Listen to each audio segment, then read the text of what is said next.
5, 4, 3, 2, 1. This is Deducter bringing you the losers match of the OSL Ro24 Group C. Today we have Shine versus S2 Gladiator. We have Shine as the white Zerg at the 11 o'clock and S2 as the blue Zerg at the 5 o'clock. They are in cross map positions. I actually do not quite know how good Shine is at Zerg versus Zerg. S2 is 50%, so he's okay. Let me take a look at Shine's stats real quick here, just to take a look. Otherwise, I have to feel S2 losing to JB there, despite the fact that S2 is quite a good versus Protoss player. Perhaps I should give JB more credit here. On the other hand, Shine losing to Shadow, not the best of performance considering Shine used to be, or rather he was at one point in the OSL round of 4, the semifinals, although he got destroyed by Movie, who wasn't even a very good Protoss player, so perhaps that is actually consistent with his performance here. Shine is 64% against Zerg. Oh, he's actually really good against Zerg. That's his best matchup. He is a versus Zerg specialist. I did not know that. So, I would have to give Shine a bit of an advantage here. Based on that fact, he is a very aggressive player, and he looks like he's gone for the overpool. With gas, it looks like, whereas S2 seems like he's gone for the 9 pool with gas. So I believe the overpool, well, actually the overpool and the 9 pool are very close together. This isn't like a 12 pool in theory is superior to a 9 pool, but well, I guess spacing on that fact, I would imagine that the overpool is also a slight advantage over 9 pool, although hardly decisive. Both players mining gas at essentially the same time.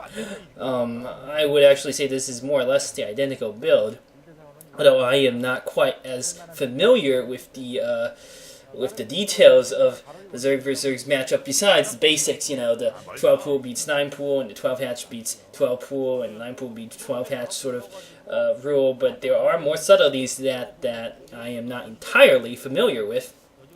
I would imagine, though, that these two builds are fairly similar, and I would hesitate to give one player an advantage over the other. It looks like some Zerglings are out here for S2. He's going to fan them out and scout around, it looks like. Both players are in cross-map positions, so they actually do not know where each other's bases are. But now I think they might suspect that Zerglings meet a bit in the middle, and it does not look like S2 or Shine here wants to force any sort of engagements, both sides pulling back most of their forces to their base. It does look like Shine has a secondary force perhaps out in the northeastern part of the map.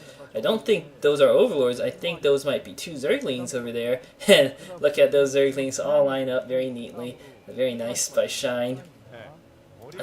He is also morphing his Spire now, so both players sticking to 1 hatchery for now and getting the Spire, morphing quite a few Zerglings in the meantime.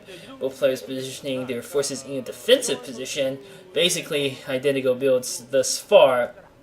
So the only difference, it looks like, is that S2 is actively scouting around the map with some Zerglings, and Shine has 2 Speedlings. Now Shine's forces have upgraded their speed. I'm not sure whether S2 has upgraded speed yet. If S2 is going to put down an expansion, it doesn't look like S2 has speed, that might be very dangerous to put down the natural expansion, because Shine now with these 2 Zerglings is going to spot this. He knows what's going on. He knows he has a window of opportunity to attack, and look at that, he's moving out immediately with his Zerglings. He's not waiting. He's being pretty decisive. Here, Shine should have an advantage on the ground, sufficient advantage, in fact, to at least force a cancel, I believe. S2, yeah, exactly, he's forced to cancel that hatchery and lost 100 minerals in that process. Not something he wants to suffer at all, and some Zerglings there died.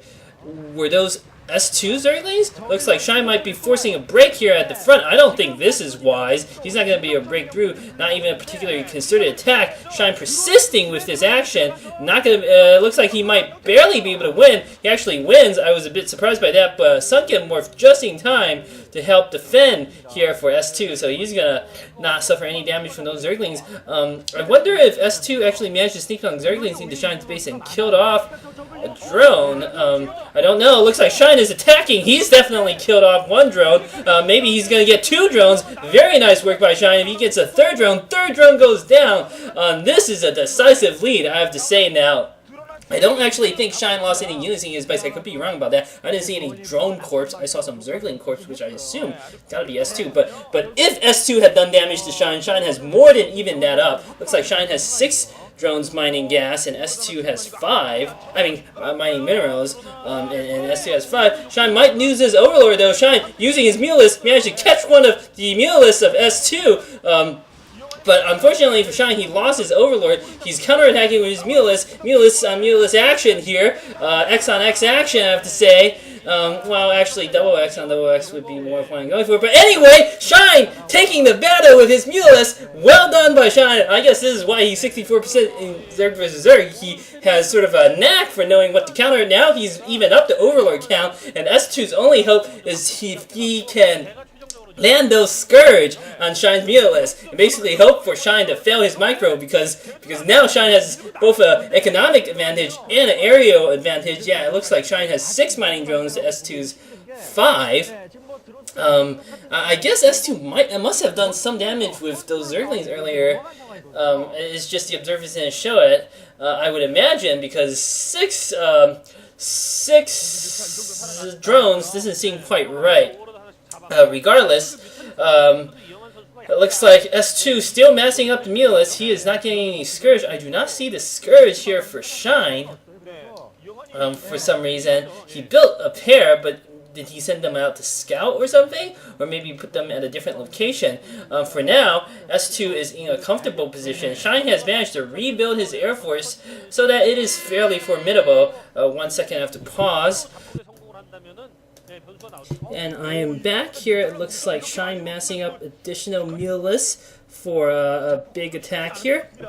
He's got plenty of forces, whereas it looks like S2 still massing up his Air Force here. He's needs to supplement his army either with more Scourge, and he's morphing there as Creep Colony just to cancel, I believe, his free up Psy, so he can build maybe more Scourge. Pretty sure that's what it was. The only advantage, it seems, right now for S2 is he has some Scourge. He's got 6 Scourge, probably. If he can land all those Scourge, that could make a difference in the air battle, because I'm pretty sure his Mulus force is quite inferior. It looks like Shine doing a very good job picking off 2 Scourge there, doing some more damage. I think he picked off at least 3 Scourge, maybe 1 landed, but it doesn't matter. It doesn't look like there's enough of Air Force S2 to match Shine's army, and Shine almost getting hit, but not quite, picking off yet another Scourge. Great Mulus micro by Shine, I have to say, and S2 looking incredibly frustrated there. I think he knows that he's pretty much lost at this point. I mean, he needed those Scourge to land. You can see his shadow for his Mulus not nearly as impressive as Shine's, and Shine looking quite confident there.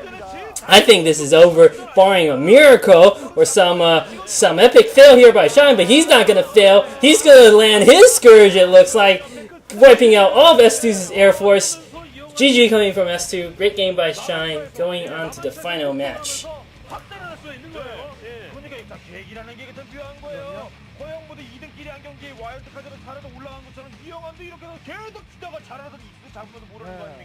이게 저그전이었기 때문에 이승석 선수에게 힘이 실리는 상황이었는데, 야, 그 저글링에 힘 실어서 그 저글링을 아무것도 못해서 사실 경기를 완전히 기울었거든요. 근데 어찌됐든 저글링 난입을 통해서, 야, 이영환 선수